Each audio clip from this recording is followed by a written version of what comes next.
Assalamualaikum dan salam sejahtera. Berita pagi bersama saya Tun Julia Muhammad Tahir. Kita mulakan dengan perkembangan berikut. 16 kes baharu COVID-19 dilaporkan semalam. Ia jumlah terendah dicatat sejak Perintah Kawalan Pergerakan PKP dilaksanakan.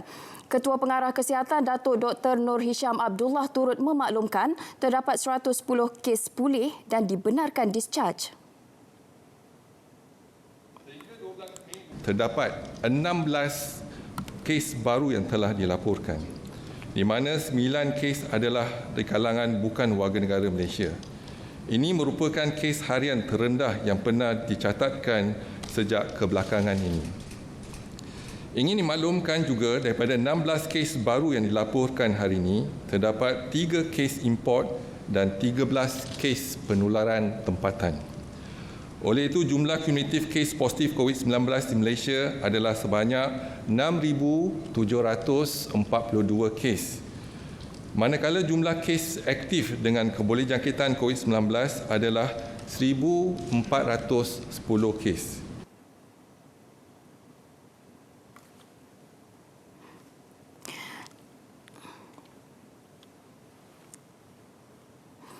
Individu dari Semenanjung yang melakukan perjalanan ke Sabah dan Sarawak perlu menjalani kuarantin selama 14 hari.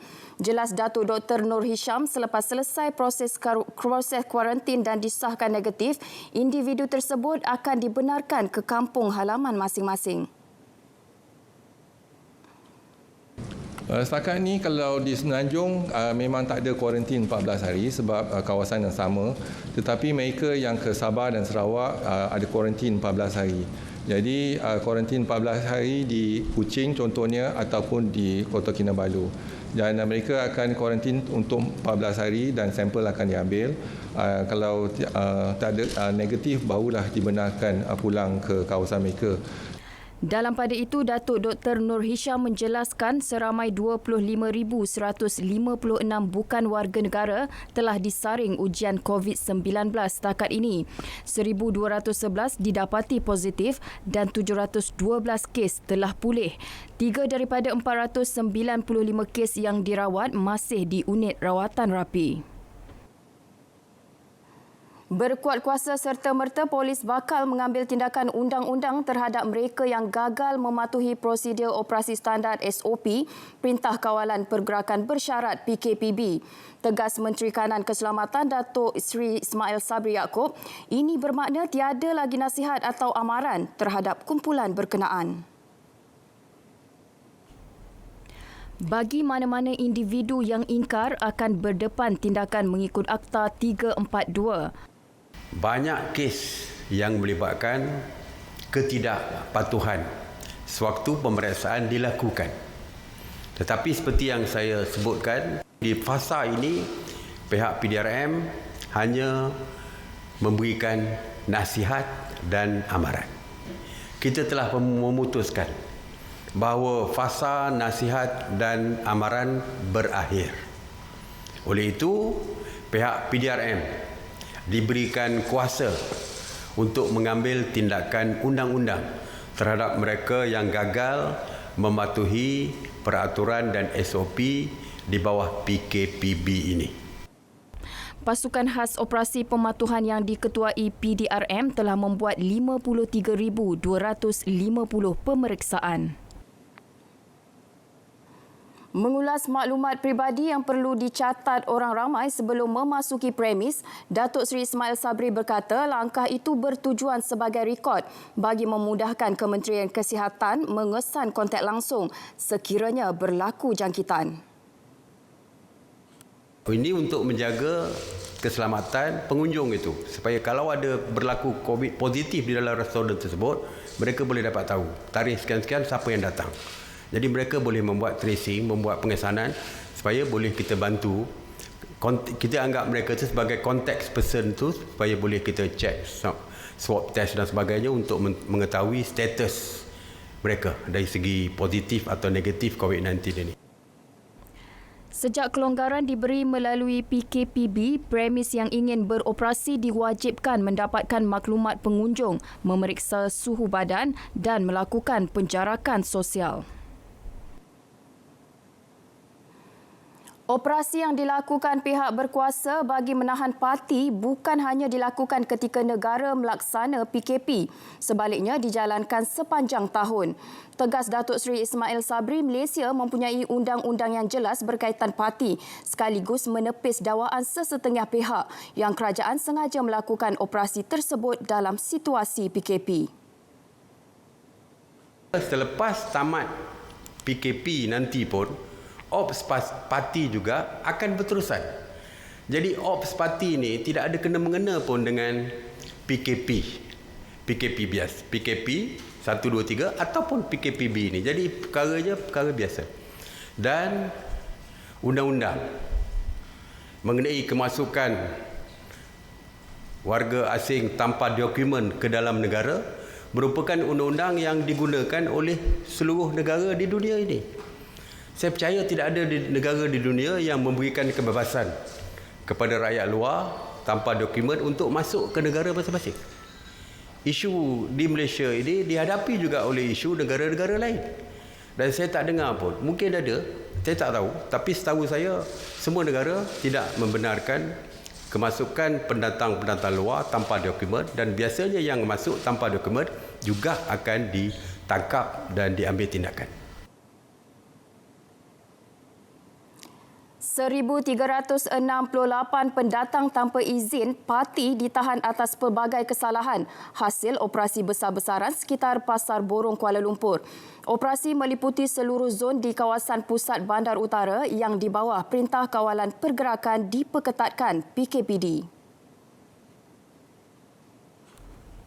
Menerusi kenyataan Ketua Pengarah Imigresen Datuk Khairul Zaimi Daud mengesahkan 7,551 warga asing telah diperiksa. Hasilnya 1,368 parti ditahan melibatkan 790 warga Myanmar, 421 warga Indonesia, 54 warga India, 6 warga Pakistan dan 78 warga Bangladesh. Antara kesalahan termasuk tiada dokumen pengenalan diri, tinggal lebih masa dan memiliki dokumen PAS atau permit palsu.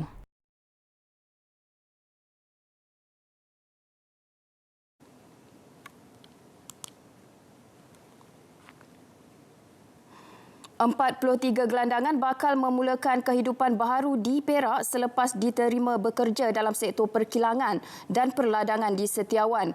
Menteri Wilayah Persekutuan Tan Sri Anwar Musa berkata, mereka merupakan kumpulan pertama daripada 300 gelandangan yang berjaya dipilih selepas menjalani ujian saringan kesihatan dan temuduga oleh syarikat-syarikat ketika berada di pusat transit sepanjang Perintah Kawalan Pergerakan PKP. Tawaran pun bagus, ada yang 1,600, 1,500, 1,400.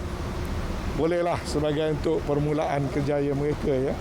Jadi saya ucapkan terima kasih pada semua syarikat-syarikat berkenaan yang telah menyahut seruan kita untuk memberi peluang kepada para homeless ini untuk mendapatkan pekerjaan dan mengubah cara hidup mereka, berhenti daripada bergelandangan tapi masuk ke alam pekerjaan. Juga sedia bekerjasama dengan pihak berkuasa tempatan PBT lain untuk membantu gelandangan luar dari ibu kota untuk mendapat pekerjaan.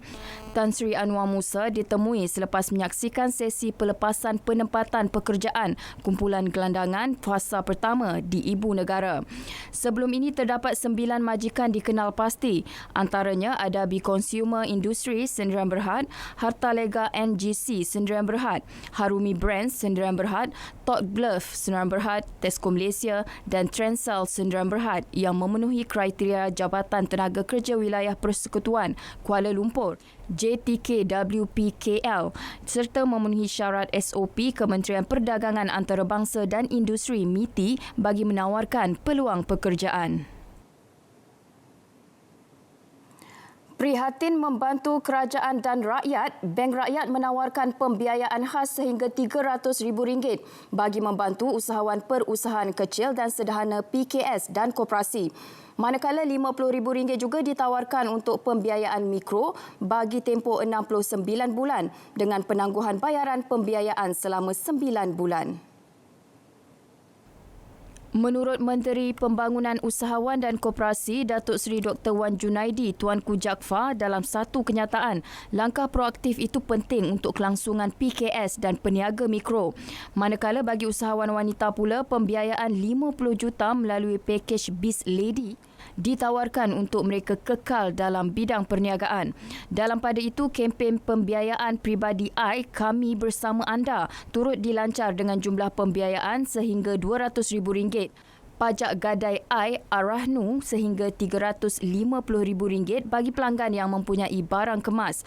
Maklumat lanjut boleh layari laman Sesawang Bank Rakyat atau Tele Rakyat di talian 1380 5454. Stok bekalan ikan dan hasil laut bagi pasaran tempatan mencukupi sehingga 9 Jun depan.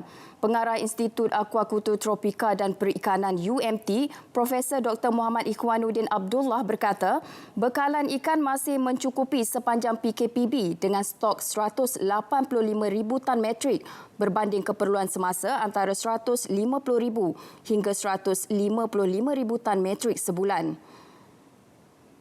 Bekalan ikan dan hasil laut mencukupi kerana nelayan serta rantaian operasi dibenar beroperasi. Terdapat lebihan 30,000 tan metrik yang boleh diguna bagi industri hiliran iaitu pembuatan keropok dan sebagainya. Kerana kita ada buat satu kajian atas talian berkenaan dengan kesan COVID-19 terhadap industri perikanan. Baru saja kita keluarkan borang kaji selidik ini dan insya-Allah ia akan berlega dalam masa 6 bulan ni dan dengan survey ni nanti insya-Allah kita akan tahu lebih tepat golongan mana yang terkesan sangat daripada COVID ni, sama ada pengusaha yang kecil ke, pengusaha yang besar ke, nelayan pesisiran pantai ke, nelayan laut dalam ke yang lebih terkesan. Perancangan jangka masa panjang pihaknya bakal diperkenalkan sistem penternakan ikan dan tanaman bagi kediaman yang mampu memberi manfaat kepada isi rumah dengan kos rendah. Profesor Ikhwanuddin ditemu bual RTM selepas menjadi tetamu Selamat Pagi Malaysia di Angkasa Puri. Bekalan makanan basah di negeri Melaka mencukupi dan mampu menampung keperluan menjelang Aidilfitri 24 Mei depan. Exko Pertanian Penternakan Pembangunan Usahawan dan Koperasi Negeri Datuk Nur Hizam Hassan Bakti berkata, pihaknya telah memastikan bekalan daging, ikan dan pertanian mencukupi. Tidak perlu gusar berkenaan bekalan makanan terutama bahan mentah pada Aidilfitri nanti. Segi ayam kita tak takut, kita merupakan pengeluar ayam yang terbesar. Dari segi telur kita pun tak takut, kita merupakan pengeluar telur yang terbesar. Dan dari segi sayur kita tak ada masalah. Dari segi ikan saya rasa pun kita tak ada masalah kot setakat ini. Okey. Memang farma pun bersedialah. Bersedia. Farma bersedia membantu saya. Dan dari segi daging pun tak ada masalah. Beliau berkata demikian ketika ditemui pemberita selepas menyampaikan sumbangan pek makanan di Bacang, Melaka. Jelasnya, agensi berkaitan seperti Lembaga Pemasaran Pertanian Persekutuan Fama Melaka juga sentiasa memastikan tiada penyusutan dalam simpanan mereka bagi pembelian untuk Syawal nanti. Pengobatan jururawat tanpa mengira masa dan penat lelah tidak ternilai harganya. Lebih-lebih lagi pada waktu pandemik COVID-19 ini dan pada bulan Ramadan, mereka menggalas tugas dengan penuh tabah. Pengarah Bahagian Kejururawatan Kementerian Kesihatan Malaysia, Tamble Ngaidiran, menyatakan setiap jururawat yang terlibat dengan tugasan COVID-19 ini akan dinilai dari semasa ke semasa sepanjang tempoh bertugas oleh unit psikososial di bawah Kementerian Kesihatan Malaysia KKM. Langkah itu bagi memastikan emosi setiap jururawat itu dalam keadaan terkawal dan tenang. Kerisauan mereka dalam mereka proses menjaga pesakit-pesakit itu, kemungkinan mereka ada perasaan yang adakah mereka akan seterusnya terdedah pada jangkitan dan boleh mendapat jangkitan tersebut. Jadi itu salah satu kita punya tindakanlah. Beberapa minggu selepas bertugas, jururawat juga diberi cuti bagi menjalankan ujian saringan COVID-19 agar mereka sihat dan boleh menjalankan tugas semula dengan selamat. Kami berada di red zone sahaja. Kami 4 jam kami akan berada di red zone dan 4 jam di yellow secara bergilir-gilir, dan pembagian tugas bersama dengan family. Apabila hari cuti, saya akan pulang ke rumah untuk bersama dengan keluarga. Mereka ditemui RTM selepas menjadi tetamu bicara naratif di Angkasa Puri. Jumlah keseluruhan jururawat yang berkhidmat dalam negara adalah 130,000 orang, termasuk di bawah KKM dan hospital swasta. Angkatan Tentera Malaysia akan memperketatkan sekatan di sempadan sepanjang tempoh pelaksanaan Perintah Kawalan Pergerakan Bersyarat PKPB. Menurut Panglima Brigade ke-6, Infanteri Malaysia Brigadier Jeneral Datuk Muhammad Halim Khalid berkata, kemasukan warga asing melalui laluan tikus akan dihalang bagi membendung penularan kes import jangkitan COVID-19. Kita di lorong tikus, laluan-laluan semua telah kita kenal pasti di sempadan-sempadan, dan kita sekarang ni memperketatkan dengan semua sekali ronda-rondaan tu, dengan meletakkan pos di jalan-jalan tu dan lebih kerap meronda, dan kita juga akan mengadakan ataupun melaksanakan operasi pengawasan pemantauan secara daripada udara dengan membawa drone kita ke sempadan untuk memastikan tiada warga-warga asing yang terlepas masuk ke kawasan kita. Angkatan Tentera Malaysia akan terus bekerjasama dengan pihak polis, terutama dalam mengawal pergerakan antara sempadan dalam tempoh Perintah Kawalan Pergerakan Bersyarat. Beliau ditemui bersama Ketua Polis Daerah Seberang Perai Utara, ACP Nur Zaini Muhammad Nur, semasa menyaksikan majlis penandatangani Nota Serah Tugas Ops Penawar di antara Regimen ke-3 Ko-Armor Diraja kepada Batalion ke-19 Regimen Askar Melayu Diraja bagi kawasan Seberang Perai di Ibu Pejabat Polis Daerah Seberang Perai Utara. 1,000 bungkusan hamper mengandungi makanan keperluan asas diserahkan kepada Jabatan Agama Wilayah Persekutuan Jawi Food Bank menerusi program Bantu Malaysia. Inisiatif yang dimulakan pengasas Country Heights Holding Berhad, Tan Sri Lee Kim Yew, sejak PKP bermula Mac lalu, berikrar untuk membantu setiap insan yang memerlukan tanpa mengira bangsa dan latar belakang agama. Kempen Bantu Malaysia telah dilancarkan dengan konsep menderma RM50 untuk satu bungkusan hamper lengkap dengan beras, minyak, kacang panggang, bihun dan sebagainya untuk kelangsungan hidup satu keluarga.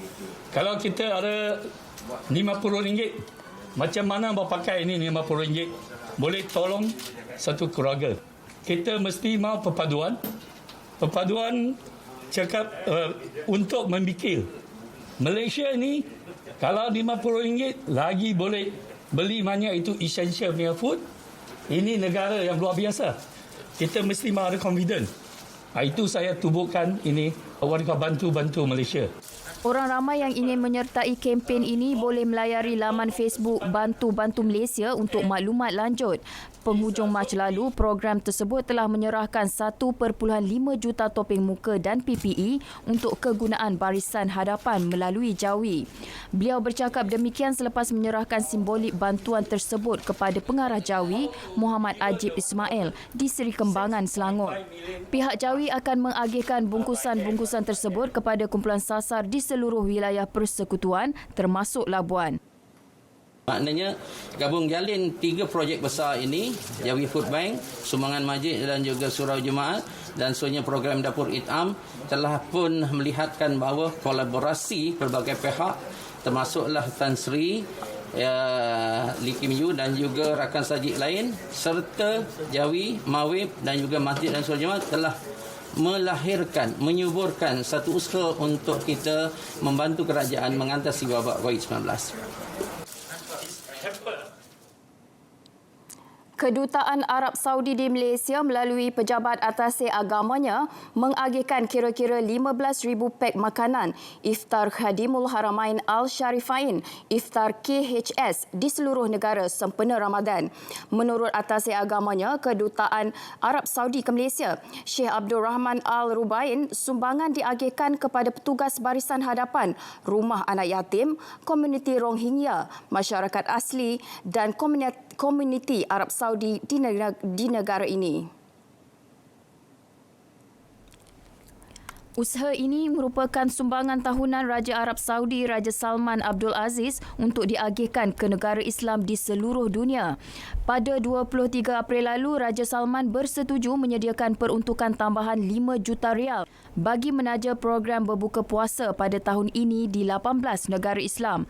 Syekh Abdul Rahman ditemui selepas menyampaikan pek juadah berbuka puasa menerusi program tahunan iftar penjaga 2 kota suci sempena Ramadan Al-Mubarak kepada pengarah berita ehwal semasa Cik Rohana Cik Omar di Angkasa Puri.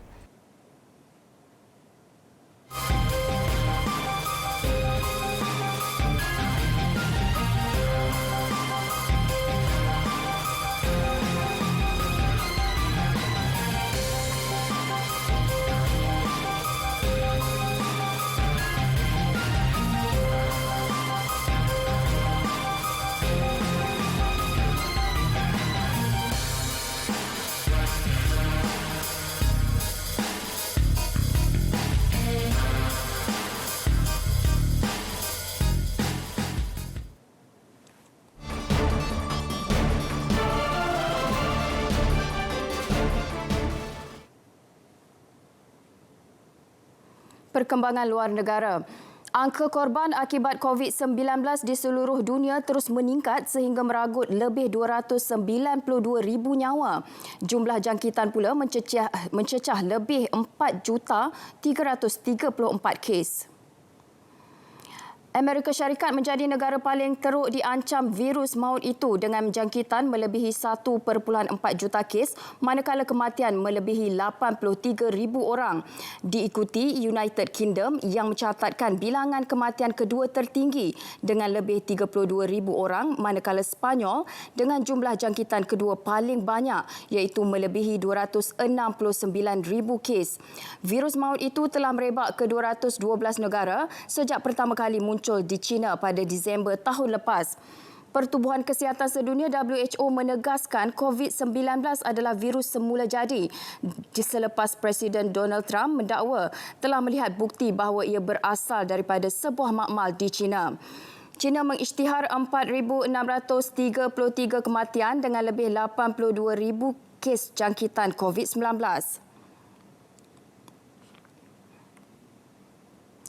263 kes kematian akibat COVID-19 dilaporkan di Perancis pada Isnin. Satu peningkatan mendadak berbanding hari sebelumnya ketika negara itu melonggarkan perintah berkurung selepas hampir 2 bulan. Jumlah terbaru itu menjadikan kes kumulatif kematian di Perancis sebanyak 26,643 kes. 70 kematian dilaporkan pada Ahad, jumlah harian terendah sejak 17 Mac, hari perintah berkurung bermula di negara itu. Perancis mula menarik balik perintah berkurung dengan berhati-hati selepas menguatkuasakan perintah terbabit selama 8 minggu. Langkah terbaru itu membolehkan kedai dan perkhidmatan bukan penting kembali dibuka. Pelajar turut kembali ke sekolah dan orang ramai tidak perlu permit perjalanan ketika keluar rumah. Penarikan balik terbabit bagaimanapun tidak terpakai di seluruh negara. Beberapa kawasan termasuk ibu negara Paris kekal diletakkan di bawah pengawasan ketat. Kawasan yang dipantau dibahagi mengikut zon iaitu hijau dan merah.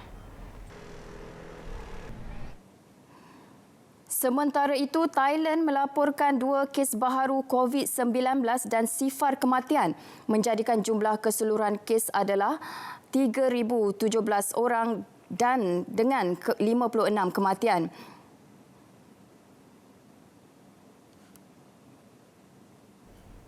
Jurucakap Pusat Pentadbiran Situasi COVID-19 berkata 2 kes baharu itu melibatkan seorang remaja perempuan berusia 19 tahun dan seorang wanita berusia 51 tahun dari Narathiwat. Kedua-dua rakyat Thailand itu mempunyai kontak rapat dengan pesakit yang telah disahkan. Daripada 3,017 kes itu, Bangkok merekodkan bilangan kes COVID-19 tertinggi dengan 1,703, diikuti 726 di selatan, Tengah 383, Timur Laut 111 dan 94 utara. 50 dari 77 wilayah di Thailand tidak melaporkan sebarang kes COVID-19 sepanjang 28 hari yang lepas atau lebih. Sementara itu, Perdana Menteri Thailand, Jeneral Prayut Chan-o-cha menggesa rakyat Thailand untuk terus bekerjasama mengekang penularan gelombang kedua COVID-19 di negara itu. Thailand mengisytiharkan darurat yang pertama pada 26 Mac hingga 30 April dan ia kemudian dilanjutkan sehingga 31 Mei untuk memerangi COVID-19.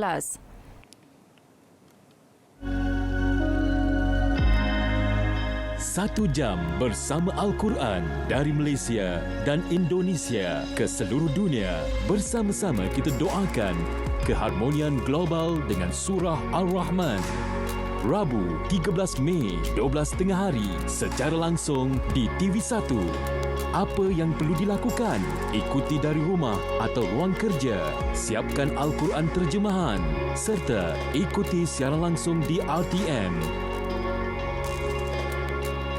World Quran Hour, Reboot Global Harmony bersama RTM.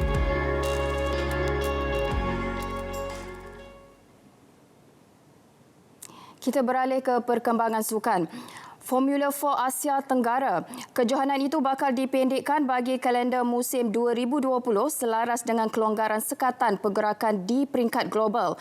Menariknya, semua peringkat perlumbaan bakal diadakan sepenuhnya di litar antarabangsa Sepang, SIC.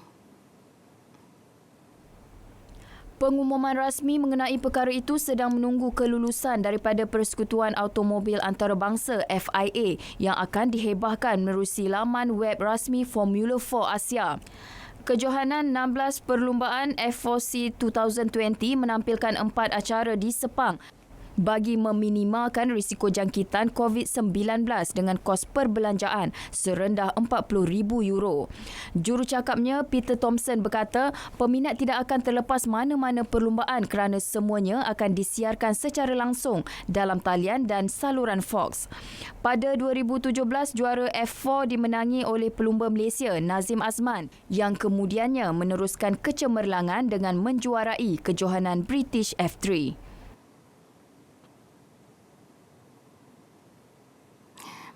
Baiklah, laporan itu tadi mengakhiri Berita Pagi. Layari Facebook Berita RTM atau muat turun aplikasi RTM Mobile secara percuma di Google Play atau App Store. Kami juga boleh ditonton menerusi My Freeview 123. Jaga kebersihan diri, amalkan penjarakan sosial dan patuhi PKP bersyarat. Saya Tun Julia Muhammad Tahir. Assalamualaikum dan jumpa lagi.